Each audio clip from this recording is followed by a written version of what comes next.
Assalamualaikum warahmatullahi wabarakatuh. Alhamdulillahi rabbil alamin. Allahumma salli wa sallim wa barik ala Muhammad wa ala ali Muhammad. Asyhadu an la ilaha illallah wa anna Muhammadar Rasulullah. Amma ba'du. Kaum muslimin rahimani wa rahimakumullah. Sebelum kita mulai kajian pada maghrib ini, saya mengajak bapak-bapak, ibu-ibu semuanya untuk kita mulai kajian ini dengan berdoa kepada Allah Subhanahu wa taala. Kita mendoakan saudara-saudara kita yang sedang sakit di Palestina, demikian juga dimanapun berada. Dan kita doakan saudara-saudara kita yang sedang berjihad fi sabilillah, mudah-mudahan dimenangkan oleh Allah Subhanahu wa taala. Allahumma salli ala Muhammad wa ala ali Muhammad. Allahumma shfi mardal muslimin. Allahumma shfi mardal muslimin. Allahumma shfi mardal muslimin. Allahumma shfi mardal muslimin. Allahumma shfi mardal muslimin. Allahumma shfi mardal muslimin. Allahumma shfi mardal muslimin. Allahumma ansuril mujahidin fi sabilika ajma'in. Allahumma arhamil mustad'afin. Allahumma dammir a'da'ad-din. Allahumma shattit shamlahum wa zalzilhum. Rabbana tmis ala amwalihim. Wa sallallahu wa sallama wa baraka ala nabi Muhammad.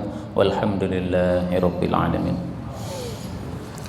Kemudian kaum muslimin rahimani wa rahimakumullah, malam ini saya akan membicarakan tentang satu ilmu yang mungkin ilmu ini termasuk ilmu baru bagi bapak-bapak, ibu-ibu semuanya insyaallah ta'ala. Ilmu ini diberi nama ilmul mathani, ilmu tentang mathani. Barangkali istilah mathani sudah pernah panjenengan dengar, karena istilah ini ada di dalam Al-Quran, yaitu pada surat Az-Zumar. Allah Subhanahu wa ta'ala mengatakan,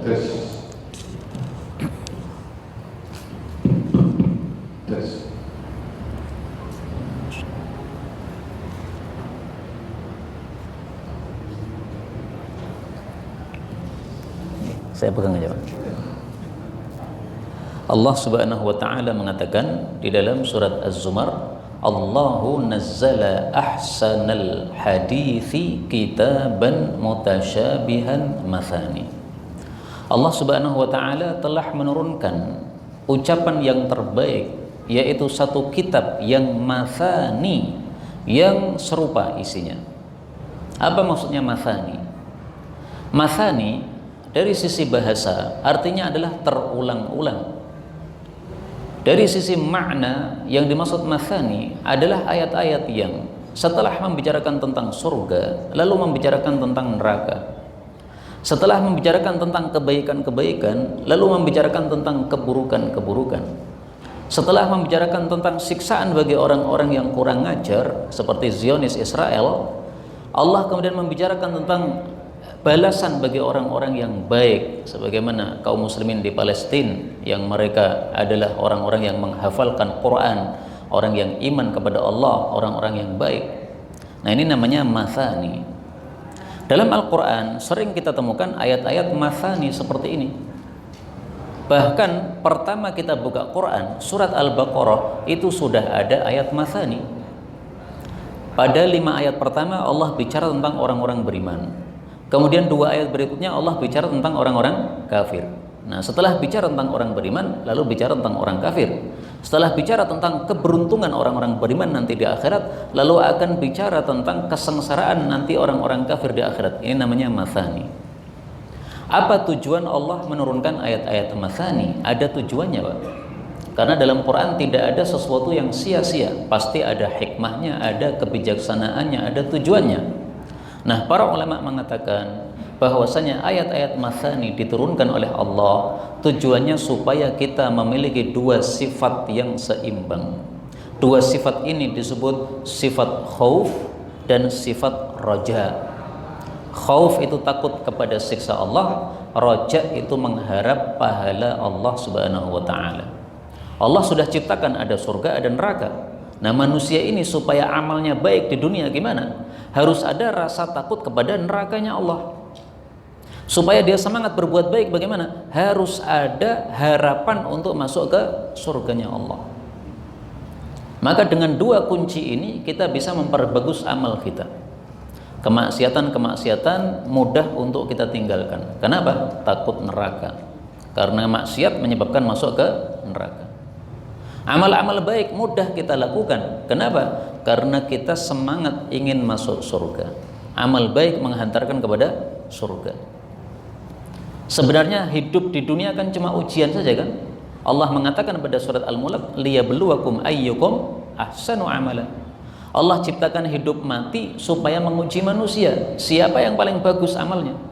Nah, paling bagus amalnya ini intinya dua. Siapa yang paling taat kepada perintah Allah, dan siapa yang paling meninggalkan larangan Allah. Larangan Allah itu maksiat, perintah Allah itu taat. Nah, supaya kita semangat taat, harus kita yakin surga. Supaya kita bisa meninggalkan maksiat, kita harus takut kepada neraka. Ada orang yang takutnya kepada neraka berlebihan, kurang berharap kepada surga. Ada juga orang yang terlalu berharap pada surga tapi kurang takut kepada neraka, akhirnya tidak imbang. Ini harus imbang dua-duanya. Makanya para ulama menyerupakan dua sifat ini seperti dua ekor sayap burung, sayap kanan sama sayap kiri. Kalau dua sayap ini imbang, terbangnya bagus. Kalau hanya terbangnya dengan satu sayap kanan saja, sayap kirinya lemah, nggak akan bagus. Atau sebaliknya juga nggak akan bagus. Diceritakan oleh Nabi SAW, ada seseorang sudah membunuh 99 nyawa. Dia pengen tobat, tapi bingung dia. Sudah 99 orang saya bunuh, gimana cara tobat? Datanglah dia kepada seorang ahli ibadah, tanya, Pak ahli ibadah, saya pengen baik seperti engkau, tapi saya sudah terlanjur membunuh 99 nyawa, gimana cara tobatnya? Ini si ahli ibadah karena bodoh, nggak punya ilmu, dia mengatakan nggak mungkin kamu diterima ibadah tobatmu oleh Allah, sudah terlanjur kotor kamu. Nah, dia marah bukan main, ambil pedang, si ahli ibadah dibunuh juga. Kena berapa? 100. Ini kenapa? Karena dia sangat takut kepada neraka tapi tidak punya harapan kepada surga. Tapi alhamdulillah akhirnya dipertemukan oleh Allah dengan seorang alim yang paham agama. Maka si alim ini mengatakan, siapa yang bisa menghalangi engkau dari taubat? Enggak ada. Allah itu maha penerima taubat. Silahkan kamu taubat. Tinggalkan kampung yang kamu tinggal di situ, karena situ ahli maksiat. Kamu pindah kepada kampung-kampung orang-orang yang baik. Nanti kalau sudah pindah ke sana, kamu akan ikut baik bersama mereka. Akhirnya dia taubat, diterima taubatnya oleh Allah Subhanahu wa Ta'ala. Ada lagi orang yang mengharapkan surganya terlalu besar sekali.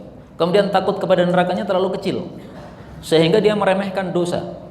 Kalau diingatkan ini dosa, dia mengatakan enggak apa-apa, yang penting habis ini saya wudhu. Kalau dia berbuat dosa, dia mengatakan enggak apa-apa, yang penting habis ini saya sholat. Karena wudhu kan menggugurkan dosa, sholat kan menggugurkan dosa. Nah, ini orang seperti ini terlalu meremehkan neraka, ini juga tidak akan bagus amalnya. Maka Ibnu Mas'ud mengatakan perbedaan antara munafik dengan orang mukmin. Kalau orang mukmin melihat dosa itu ibarat gunung yang besar. Dia khawatir kalau gunung itu menjatuhi dirinya, maka takut.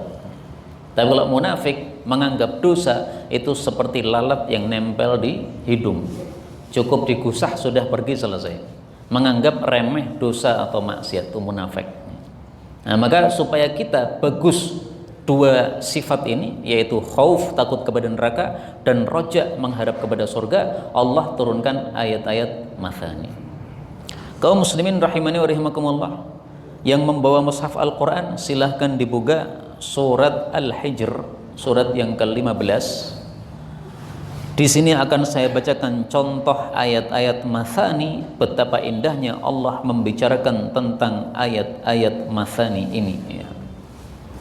Mulai dari surat Al-Hijr ayat yang ke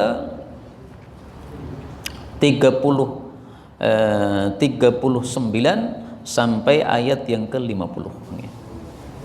A'udzu billahis samii'il 'aliim minasy syaithaanir rajiim min hamzihi wa nafthihi wa nafthihi.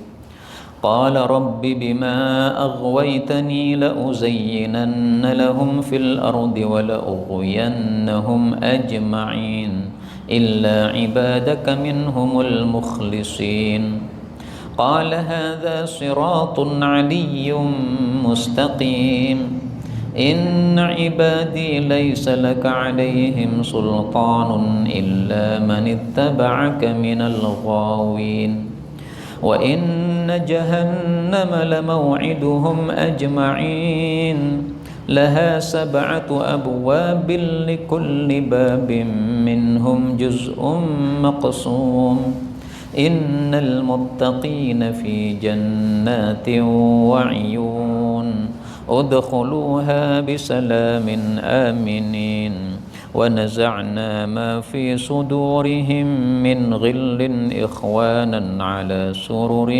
متقابلين لا يمسهم فيها نصب وما هم منها بمخرجين نبئ عبادي أني أنا الغفور الرحيم. Ini mic-nya mulai berubah lagi Pak, saya ambil yang kecil aja, lebih jelas. Kaum muslimin rahimani wa rahimakumullah, pada ayat-ayat yang saya baca tadi ada beberapa kata yang boleh dibaca dengan 2 bacaan. Makanya jangan heran kalau saya baca dengan bacaan yang berbeda dari biasanya. Panjenengan yang bawa Quran tadi pasti kaget kok bacaannya berbeda ya. Pada ayat 40 mukhlasin saya baca mukhlisin. Pada ayat 41 alayya saya baca aliyun. Kemudian pada ayat 45 uyun saya baca iyun. Nah, ini memang ayat-ayat yang boleh dibaca dengan 2 bacaan. Namanya adalah qiraah mutawatirah, bacaan yang sumbernya dari Rasulullah sallallahu alaihi wasallam. Sama-sama bacaannya benar. Perhatikan kalam Allah Subhanahu wa taala. Ketika Allah mengusir iblis gara-gara iblis tidak mau sujud kepada Nabi Adam alaihissalatu wassalam. Dan sujudnya ini bukan sujud peribadatan, tapi sujud penghormatan. Karena kalau beribadah kepada selain Allah tidak boleh. Dan zaman dulu diperbolehkan orang sujud kepada orang lain dalam rangka untuk menghormat. Tapi sekarang sudah tidak boleh kita umat Nabi Muhammad sujud kepada siapapun selain Allah Subhanahu wa ta'ala. Maka kita bertemu dengan tetangga kita membungkukkan badan, nggak boleh. Kenapa? Membungkukkan badan ini sudah termasuk sujud. Makanya ruku itu juga disebut apa? Sujud, karena ruku adalah membungkukkan badan. Maka kalau ketemu tetangga jangan bungkukkan badan, cukup mengangguk kepala, nggak apa-apa. Monggo Pak, nggak apa-apa. Kalau sampai membungkukkan badan seperti kebiasaan orang-orang yang sebelum karate itu, sebelum duel kemudian membungkukkan badan dulu, nah ini tidak sesuai dengan ajaran Rasulullah sallallahu alaihi wasallam. Nah, kembali ke sini, setelah iblis diusir oleh Allah karena tidak mau sujud kepada Nabi Adam, maka iblis dengan mengatakan, bersumpah dengan nama Allah, dia mengatakan, demi Allah saya akan sesatkan manusia semuanya, wala ughwiyannahum ajma'in, sungguh betul-betul akan saya sesatkan semua manusia. Maka Allah Subhanahu wa taala menjawab, inna ibadi, sesungguhnya hamba-hambaku yaitu yang baik-baik, laisa laka alaihim sultan, kamu tidak punya kekuasaan untuk menyesatkan mereka, illa manittaba'aka minal ghawin, yang bisa kamu sesatkan adalah orang-orang yang mengikuti kamu saja. Kemudian Allah mengatakan, wa inna jahannama lamau'iduhum ajma'in, sesungguhnya neraka jahanam itu sungguh adalah janji bagi mereka semuanya bahwa mereka akan masuk ke dalamnya. Nah, di sini Allah mulai bicara tentang balasan bagi orang-orang yang jelek. Nanti setelah selesai bicara tentang balasan tentang orang-orang yang jelek, lalu Allah bicara tentang balasan orang-orang baik. Ini namanya apa? Mathani. Nah, sekarang Allah mulai dengan balasan bagi orang-orang yang jelek, yaitu neraka, supaya kita ada perasaan takut kepada neraka. Kalau sudah takut kepada neraka, maka akan ada semangat kita untuk meninggalkan kemaksiatan, karena kemaksiatan menghantarkan kepada neraka. Allah katakan, wa inna jahannam, dan sesungguhnya neraka jahanam, la mau'iduhum ajma'in, sungguh adalah janji bagi mereka semuanya akan dimasukkan ke dalamnya karena mereka sesat mengikuti iblis atau setan. Neraka jahanam disebut jahanam itu karena sangat dalam. Orang Arab kalau melihat sumur terlalu dalam, mereka mengatakan sumur ini jahanam, maksudnya sangat dalam. Jadi jahanam itu ada artinya sangat dalam. Dan neraka jahanam ini Allah Subhanahu wa taala memberikan nama yang sangat banyak. Di dalam Al-Qur'an disebut Ladha, di dalam Al-Qur'an disebut Saqar, di dalam Al-Qur'an disebut Hawiyah. Tadi pada salat maghrib saya membaca surat Al-Qari'ah, menyebutkan salah satu nama neraka jahanam yaitu neraka Hawiyah. Ini nama-nama dari neraka, semuanya namanya neraka ya. Namanya banyak sekali. Kenapa nama neraka dikasih banyak oleh Allah Subhanahu wa taala? Karena kebiasaan orang Arab kalau membesarkan suatu masalah itu dikasih nama yang banyak. Maka orang Arab memberi nama singa dengan 1000 nama karena singa itu dianggap hebat oleh orang-orang Arab. Nah, di sini neraka dikasih nama yang banyak oleh Allah karena Allah ingin membesarkan masalah neraka ini supaya orang takut kepada neraka. Kemudian Allah mengatakan laha, di dalam neraka sab'atu abwabin, ada 7 pintu. Likulli babim minhum juz'um maksum. Tiap-tiap pintu sudah ada bagian masing-masing yang akan masuk ke dalamnya. Ini perbedaan antara surga dengan neraka. Kalau neraka pintunya 7, kalau surga pintunya berapa? 8. Rasulullah Shallallahu Alaihi Wasallam bersabda, riwayat Ibnu Sa'ad sahih, al jannatu laha thamaniyatu abwab, surga ada 8 pintu, wan naru laha sab'atu abwab, sementara neraka ada 7 pintu. 7 pintu menurut Al-Imam Al-Baghawi maksudnya adalah 7 lapis. Karena neraka itu semakin ke bawah itu semakin besar siksaannya. Neraka yang paling ringan siksaannya, neraka paling atas. Contohnya siapa? Abu Thalib, paman Nabi SAW, ditaruh oleh Allah di neraka paling atas. Kok bisa? Kan dia matinya kafir. Rasulullah menjawab, innahu fi dahdahin minan nar. Paman saya Abu Thalib berada di neraka paling atas. Walaula ana lakana fid darkil asfal. Kalau bukan karena syafaat saya untuk dia, pasti dia masuk di neraka paling bawah karena matinya mati kafir. Jadi semata-mata Abu Thalib diringankan siksanya karena mendapat syafaat dari Nabi Muhammad sallallahu alaihi wasallam. Kenapa dia mendapatkan syafaat dari Nabi? Karena dia dulu membela dakwah Nabi Muhammad sallallahu alaihi wasallam, meskipun bela dakwah tapi tetap kafir, naudzubillahi min syarri dzalik. Contoh yang paling bawah di dalam neraka disebutkan dalam Al-Qur'an surat An-Nisa. Allah mengatakan innal munafiqina fid darakil asfali minan nar. Sesungguhnya orang-orang munafik berada pada lapisan paling bawah di neraka. Munafik itu adalah orang yang menampak-nampakkan seolah-olah dia muslim, padahal hatinya sebenarnya kafir. Hatinya sebenarnya nggak percaya ada surga dan neraka. Kenapa dia beriman? Ya karena ikut-ikut orang aja. Karena rata-rata orang di kampung saya ini beriman, ya saya ikut-ikutan beriman, saya ikut-ikutan ke masjid. Tapi sebenarnya hatinya nggak percaya, itu munafik. Nah itu nanti oleh Allah disamakan dengan orang-orang kafir, bahkan kafirnya yang sangat dahsyat siksanya ditaruh di paling bawah neraka. Itulah makna sab'atu abwab, 7 pintu, maksudnya 7 lapis, yang paling bawah itu untuk orang-orang munafik dan yang lain-lain. Kaum muslimin rahimani wa rahimakumullah, kalau surga pintunya ada 8, itu nama-namanya sudah disebutkan oleh Nabi sallallahu alaihi wasallam.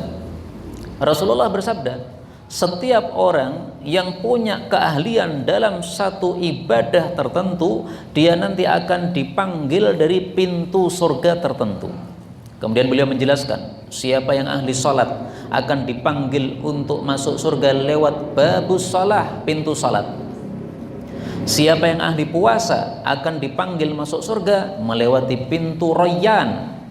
Siapa yang ahli jihad, sebagaimana saudara-saudara kita Hamas di Palestina, ahli jihad mereka akan dipanggil oleh Allah masuk surga lewat pintu jihad. Siapa yang ahli sedekah akan dipanggil oleh Allah Subhanahu wa taala masuk surga lewat pintu sedekah. Kenapa pintu surga dibuat banyak? Karena manusia ini kadang-kadang tidak bisa ahli dalam suatu bab, tapi dia bisa ahli dalam bab yang lain. Misalnya nih Pak, ada orang kaya, ahli sedekah dia. Kalau suruh sedekah udah calcul sudah. Pak ini ada pengajian Selasa malam di masjid ini, solihin. Oh ya butuh berapa untuk snacknya? Nah, kasih dia langsung. Tapi dalam bab puasa demblek, nggak pernah puasa sunnah. Wah, aku wis bangsa poso ora kuat aku nih, karena sudah seneng mangan. Atau untuk bangun tahajud jam 2 malam, jam 3 malam, waduh nggak bisa saya bisanya bangun nanti kalau sudah adzan subuh. Nah, makanya Allah kasih pintu yang bermacam-macam. Kamu bukan ahli sholat, kamu bukan ahli puasa, tapi kamu ahli sedekah, oke, masuk surga nggak apa-apa. Ada yang tidak ahli sedekah karena memang nggak punya duit, Pak, tapi jam 2 malam selalu bangun membaca Quran. Setelah selesai membaca Quran kemudian sholat tahajud dari jam 3 sampai jam 4 adzan subuh. Masya Allah ya. Ahli sholat tahajud ini nanti bisa masuk surga lewat pintu sholat. Saya sudah sebutkan 4 pintu, katanya ada 8, nah, berarti kurang 4 lagi. Para ulama mengatakan ada pintu yang kelima, al-kadhiminal ghaidh, orang-orang yang menahan marah akan dipanggil oleh Allah masuk pintu tersebut. Yang ke-6 adalah al-afina 'anin nas, orang-orang yang suka memaafkan kesalahan orang, akan dipanggil oleh Allah lewat pintu al-afina 'anin nas. Yang ke-7, orang-orang yang baik-baik, yang istimewa, mereka memiliki pintu al-aiman, pintu kanan di dalam surga. Saya sudah sebutkan 7, kurang 1 lagi lupa. Kenapa lupa? Karena tidak sering saya sampaikan. Nah, maka insya Allah nanti silahkan panjenengan cari. Insya Allah di kitab-kitab sudah dijelaskan oleh para ulama. Kalau tidak sering baca kitab ya gampang, cari di Mbah Google, mungkin juga Mbah Google paham. Tanya Mbah Google nama-nama 8 pintu surga. Kaum muslimin rahimani wa rahimakumullah, karena itu ringkasnya pintu surga dibuat banyak oleh Allah. Mari kita menjadi ahli dalam ibadah-ibadah tersebut. Kalau bisa ahli puasa, juga ahli sedekah, juga ahli tahajud, juga ahli jihad, sehingga kita akan masuk dalam surga itu dari semua pintu, terserah bebas kita semuanya. Kemudian setelah itu Allah membicarakan tentang ahli surga pada ayat 45 dan seterusnya. Allah mengatakan innal muttaqin, sesungguhnya orang-orang yang bertakwa, fi jannati wa uyun, di dalam surga-surga dan mata air. Surga-surga berarti surga itu banyak. Makanya saya tidak cocok kalau dikatakan surga cuma 8, enggak benar. Yang 8 itu pintu surga. Tapi kalau surganya sendiri tidak hanya 8. Rasulullah mengatakan innaha jinanun katsirah, surga itu sangat banyak sekali. Wa inna ibnaka ashabal firdausal a'la, adapun anakmu yang mati, ini Nabi berkata kepada seorang perempuan yang nangis gara-gara anaknya mati syahid di medan perang. Ini si perempuan tanya, ya Rasulullah, anakku mati syahid, dia nasibnya di surga yang mana atau masuk di neraka? Maka Rasulullah menjawab, sesungguhnya surga itu banyak dan anakmu itu karena mati syahid dia masuk surga firdaus yang paling tinggi. Akhirnya ibu tadi tidak jadi nangis. Nah, maka surga sangat banyak tingkatannya, tidak hanya 8 tapi pintunya ada 8. Allah mengatakan di sini uyun, ada banyak mata air. Banyak mata air. Contohnya mata air apa?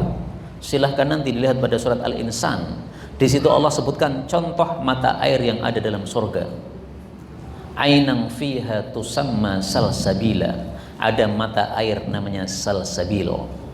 Ada lagi yang disebut kafuro. Makanya ada kaum muslimin di Indonesia ini, di Solo ini, membuat air minum namanya apa? Kafur. Nah, mengharapkan bahwasanya siapa yang minum kafur nanti juga masuk surga minum kafur. Ini namanya tafaulan, bagus, nggak ada masalah. Ada yang kasih nama salsabila, bagus, nggak ada masalah. Ini tafaulan namanya. Allah mengatakan udkhuluha, masuklah kalian ke dalam surga bisalamin, dengan selamat, aminin, dalam keadaan aman. Masuklah dengan selamat. Apakah ada orang masuk surga tapi tidak dengan selamat? Ada. Yaitu orang yang masuk surga setelah dia dibakar di neraka. Kenapa dibakar di neraka? Karena dia punya dosa-dosa tidak diampuni oleh Allah, akhirnya masuk neraka dulu. Nah, ada orang-orang yang punya dosa tapi oleh Allah diampuni dosanya, sehingga Allah mengatakan, ini dosamu dulu di dunia sudah saya tutupi, tidak ada yang tahu, sekarang saya hapus, saya ampunkan, silahkan kamu masuk surga langsung. Mudah-mudahan semua kita masuk surga tanpa siksa, tanpa hisab. Amin ya rabbal alamin. Nah, itulah yang dimaksud bisalam, masuk surga dengan selamat tanpa masuk neraka terlebih dahulu. Pertanyaan, gimana supaya kita masuk surga dengan selamat? Rasulullah mengatakan, amalkan 4, maka kamu masuk surga dengan selamat. Afshus salam, sebarkanlah salam. Kalau ketemu sesama muslim ucapkan salam. Wa at'imut ta'am, bagi-bagikanlah makanan. Nah, sekarang ini ada makanan dibagi, maka yang memberikan makanan insyaallah masuk surga. Amin ya rabbal alamin. Jumat berkah, biasanya ada yang bawa makanan ke masjid dibagi, insyaallah masuk surga. Yang ketiga adalah sallu bil laili wan nasu niyam. Salatlah ketika orang-orang sedang tidur, salatlah tahajud. Yang keempat, silil arham, sambunglah silaturahmi. Tadkhulil jannata bisalam, kamu akan masuk surga dengan selamat. 4 amal. Yang pertama, sebarkan salam. Yang kedua, bagikan makanan. Yang ketiga, salat malam. Yang keempat, silaturahim. Ada tambah satu lagi, tapi dalam hadis yang lain Rasulullah katakan, atibul kalam. Ucapkanlah ucapan yang baik. Maka ngomong yang baik, terutama sesama muslim, jangan ngomong yang kasar, karena perkataan yang kasar ini menyebabkan adanya percekcokan, permusuhan antar kaum muslimin. Padahal permusuhan antar kaum muslimin itu semata-mata sumbernya dari setan. Yang ngomong bukan saya, tapi Nabi SAW. Rasulullah bersabda, inna syaitan ayis, setan sudah putus asa untuk bisa mengadu domba antara setan sudah putus asa untuk menjadikan orang-orang yang salat kembali menyembah setan. Walakin fit tahrish bainahum, tapi tidak putus asa untuk mengadu domba antar orang-orang yang salat. Karena itu hati-hati, jangan sampai hati kita punya permusuhan kepada orang yang muslim, karena orang muslim adalah bersaudara. Nah, ini muslim tapi kurang ngajar dia, jangan dimusuhi orangnya, tapi dimusuhi perbuatannya yang kurang ajar. Apa kekurang ajaran dia? Dia muslim tapi suka nyuri, musuhilah perbuatan nyurinya, tapi dia tetap muslim, tetap harus kita cinta sebagai dia seorang muslim. Sehingga kalau dia mati, kita salatkan jenazahnya. Adapun malingnya itu yang kita tidak sukai, Dia muslim tapi kalau ngutang nggak pernah melunasi, kita benci perbuatannya bukan orangnya. Sehingga jangan menggunjing orangnya. Kalau kita menggunjing orangnya itu berarti benci orangnya, bukan benci apa? Perbuatannya. Allah mengatakan, masuklah dengan selamat, aminin, dalam keadaan aman. Dalam keadaan aman, siapa yang akan mendapatkan aman besok di surga? Rasulullah bersabda, Allah berkata bahwasanya Allah tidak akan kumpulkan 2 kali aman bagi seorang hamba, dan Allah tidak akan kumpulkan dua kali takut kepada hamba. Apa maksudnya? Allah mengatakan, siapa yang di dunia aman dari siksaku, maksudnya tidak takut sama siksaku, besok di akhirat saya bikin dia ketakutan karena kena siksaku. Siapa yang di dunia merasa takut kepada siksaku sehingga hati-hati dalam beramal, maka besok di akhirat saya kasih aman di akhirat. Jadi siapa yang pengen aman di akhirat, di dunia adalah takut kepada siksa Allah. Yang tidak takut kepada siksa Allah, besok di akhirat akan ditakut-takuti oleh Allah Subhanahu wa taala dengan siksanya. Kemudian Allah mengatakan, wa naza'na, dan kami cabut, ma fi sudurihim, apa yang ada dalam dada mereka, min ghillin, permusuhan. Ikhwanan, mereka menjadi bersaudara-saudara, ala sururin, di atas dipan-dipan, mutaqabilin, mereka berhadap-hadapan. Jadi orang beriman kalau masuk surga itu kondisinya sangat nyaman, bersahabat dengan yang lain, tidak ada permusuhan. Sekarang di dunia seringkali antara muslim dengan muslim itu ada dalam hatinya permusuhan. Disalami nggak mau jawab, ngapa tuh Pak kok disalami ra gelem jawab, kayak tonggomu.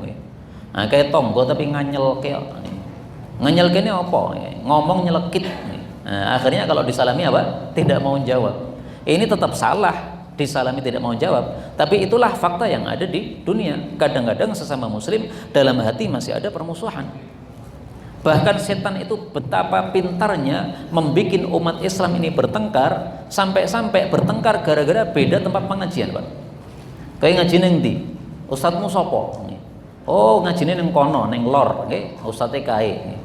Maka tidak mau disalami kalau yang ngaji dari kidul, kemudian ustadznya yang lain. Ini dari setan kayak begini. Nanti semua itu akan dibersihkan oleh Allah Subhanahu wa taala sehingga yang masuk surga hanya orang-orang yang hatinya bersih. Karena itulah para ulama mengatakan la yadkhulul jannah illa nadhif. Yang masuk surga hanya orang yang hatinya bersih. Maka mari sebelum kita masuk surga, kita bersihkan dulu hati kita. Kalau ada permusuhan sesama muslim, kita hilangkan. Karena permusuhan sesama muslim itu termasuk ghil yang tidak mungkin bisa masuk surga. Allah akan bersihkan rasa perasaan bertengkar atau bermusuhan dari hati-hati kaum muslimin besok di surga. Pertanyaan, bagaimana cara Allah membersihkan? Dalam ayat yang lain Allah mengatakan, wasaqahum rabbuhum syaraban tahura. Allah kasih minum kepada ahli surga satu minuman yang tahur. Tahur artinya yang mensucikan. Sebagian ahli tafsir mengatakan yaitu minuman yang kalau kita minum maka hati ini jadi suci, jadi bersih semuanya. Coba kalau minuman itu sekarang ada di dunia, Pak, pasti kita rame-rame beli minuman itu. Saya pengen hati saya bersih, nggak ada kotoran sama sekali. Cukup minum langsung bersih, enak men. Itu nggak ada di dunia, adanya di akhirat. Syaraban tahura. Ikhwanan, mereka di surga dalam keadaan bersaudara, jadi nggak ada permusuhan.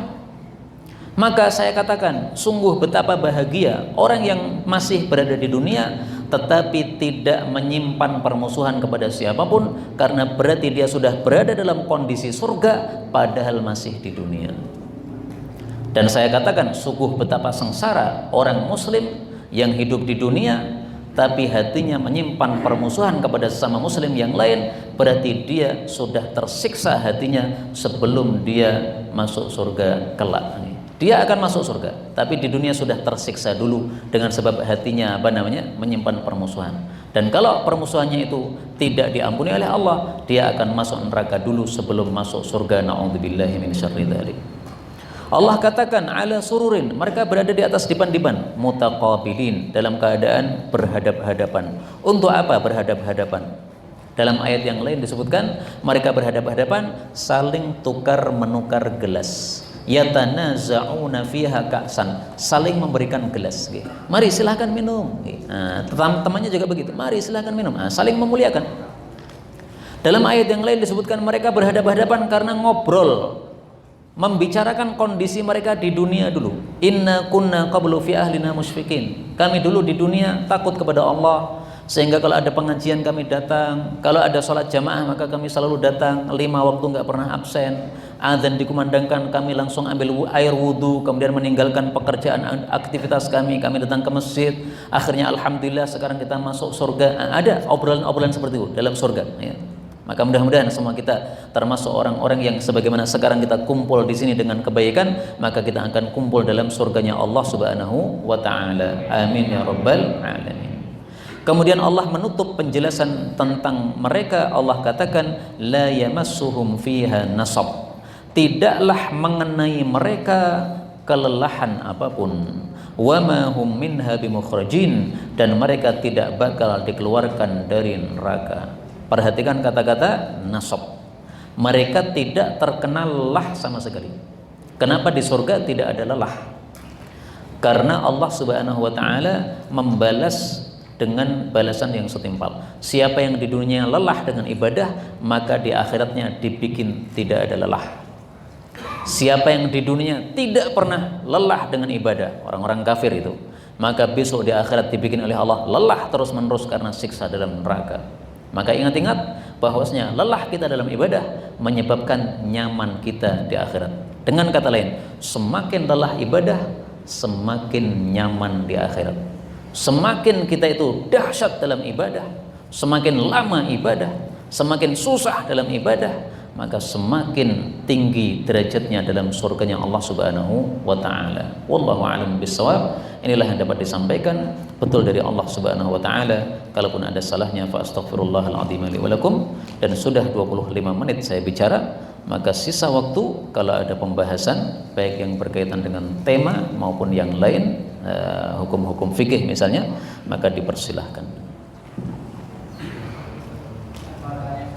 Monggo.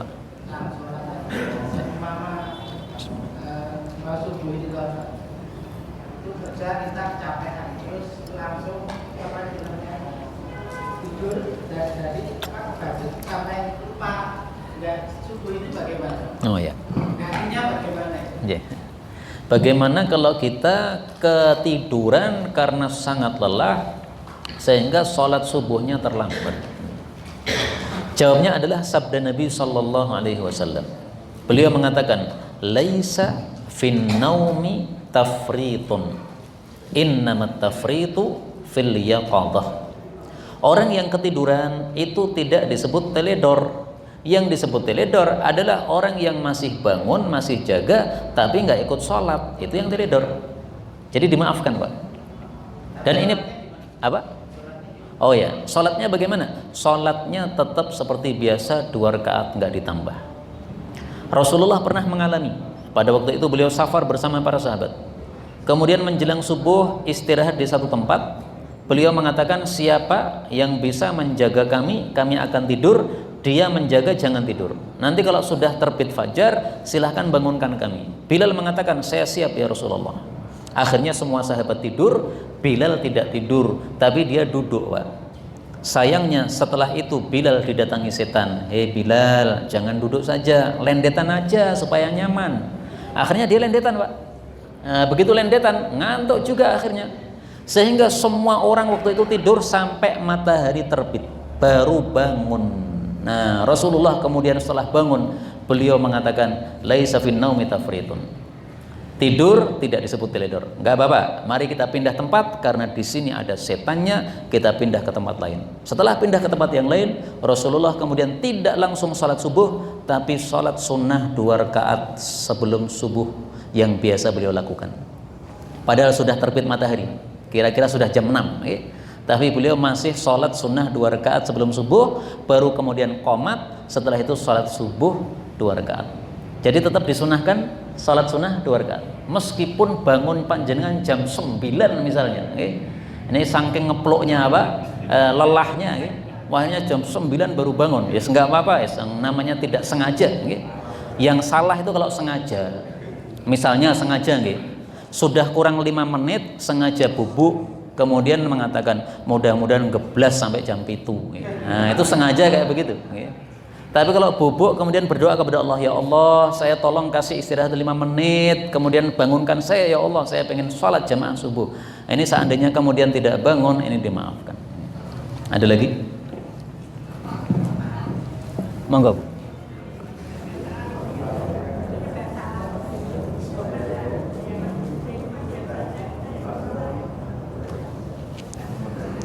Menyebar salam pripun?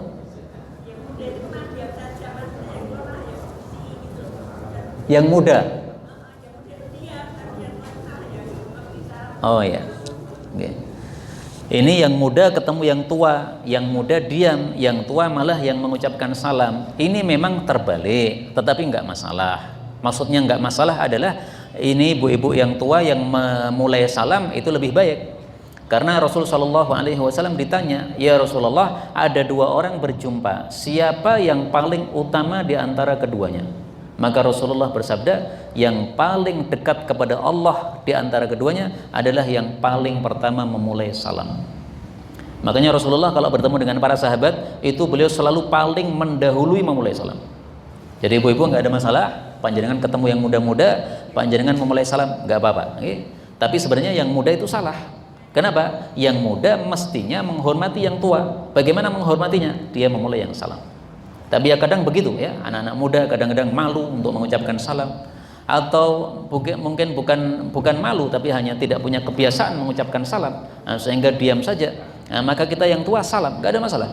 Rasulullah kalau melewati anak-anak kecil, Rasulullah yang salam. Assalamualaikum anak-anak. Waalaikumsalam ya Rasulullah. Nah, jadi sudah kebiasaan Nabi kalau melewati anak-anak itu salam. Dan ini sudah saya buktikan di kampung saya, anak-anak kecil setiap mereka main saya lewat ke masjid itu saya salami, sehingga mereka sekarang kalau lihat saya langsung mereka dului salam, Pak. Assalamualaikum Pak Ustaz, nggak mau didului oleh saya, karena sudah terbiasa kalau saya lewati pasti saya salam. Nah ini ternyata ada apa? Ada efeknya kepada mereka. Alhamdulillah anak-anak kecil. Ada lagi? Nggih, monggo.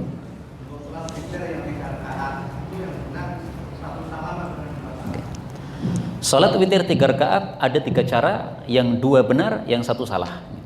2 yang benar adalah 3 langsung, ini benar. 2 rakaat kemudian salam, kemudian 1 rakaat lagi kemudian salam, ini juga benar. Semuanya pernah dilakukan oleh Rasulullah SAW. Sehingga yang paling baik adalah kadang-kadang 3 langsung, kadang-kadang 2 salam kemudian 1 salam. Yang tidak boleh adalah salat witir 3 rakaat seperti salat maghrib. Rasulullah bersabda, la tusyabbihu biwitrikumul maghrib atau kama qala. Jangan serupakan salat witirmu dengan salat maghrib. Enggak boleh disamakan cara salat witir dengan salat maghrib. Sebagai penutup, saya katakan kepada Bapak Ibu semuanya rahimani wa rahimakumullah, mari kalau kita salat witir, kita menghidupkan sunnah Nabi yang sudah mati. Apa itu? Pada rakaat yang ketiga, sami Allahu liman hamidah, rabbana walakal hamdu, kita angkat tangan kemudian doa kunut witir. Doa kunut witir tidak khusus pada bulan Ramadan, tadi bisa sepanjang tahun sebagaimana dijelaskan oleh Ibnu Mas'ud. Allahumma hdina fi man hadait wa afina fi man afait, dan seterusnya. Satu lagi yang mari kita hidupkan, salat 5 rakaat, salat 5 waktu, ya, salat wajib. Mari hari-hari ini kita gunakan untuk melakukan kunut nazilah. Pada rakaat yang terakhir juga sama seperti yang tadi saya praktekkan, ya, itu sunnah baginda Rasul SAW.